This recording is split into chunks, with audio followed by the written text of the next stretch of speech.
Alrighty, ladies and gents, 1.4 turbo 2015 Chevy Cruze.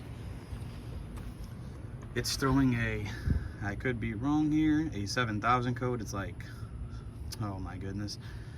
I will add it in as a caption because I just checked it and I already forgot. But I would say 2 out of the 5 symptoms are usually from dirty or low transmission fluid. On the 1.4 turbo, that's your transmission fill right there, and there's no dipstick. So in order to tell if you are full, we're going to pull this driver's side wheel off, and there will be a bolt, and you will loosen it while the car is running. Once it starts dripping, you are full, and that is just how you would check. It's basically the only way. Shout out to Chevy for making such a poor design, even though I love my truck.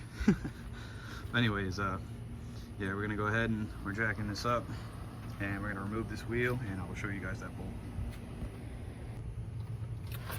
Alrighty guys, so we see that bolt right there. That looks like an 11 if I'm just roughly guessing from here. I'm probably gonna need some weird extensions, but we're gonna loosen that just a tad. We're not gonna take it all the way out, and then we're gonna run the car for a good bit. We'll let it get up to running temperature. We'll start filling, and this is probably not the exact correct method, but it's just something to do temporarily for my situation. Now, if you really wanted to be correct, I guess you could drain that like an oil and then refill it entirely, and you would know when it's reached the top as it'll start leaking from it. But I'm gonna do my method just to see something, and I'll probably do it the correct way in just a couple more miles after this, but I just want to see if this helps with the code.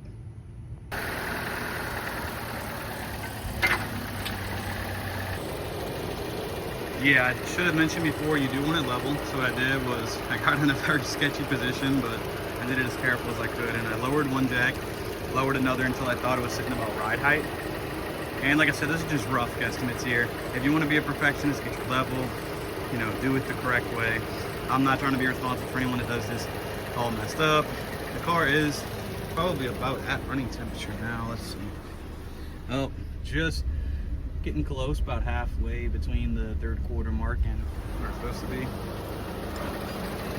I would say this is about level to where it normally sits. But when I go to put the wheel back on, I am going to have to jack it up just a little bit. But that's about level with the other tire. We got 2 jacks on it. And as soon as it gets to running temperature, I'm going to break that bolt loose on that transmission. And then we're going to start adding. We're going to add in tiny bits. I'll do about a quart of a quart until I start to see it come out. And you are going to use Dextron VI, so that we have this into the part where you add the transmission fluid. We have this bolt cracked, not out, it's just cracked, so it starts dripping. It's only a small portion. Got this crap on my hands. All right, let's see.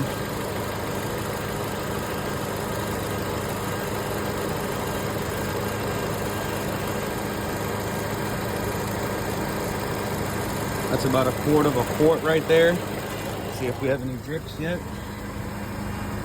Nope, it's looking very dry there. We're gonna do this a few times. I'm not gonna hold the camera in my hands, but you get the gist of it, and we're gonna see where it goes.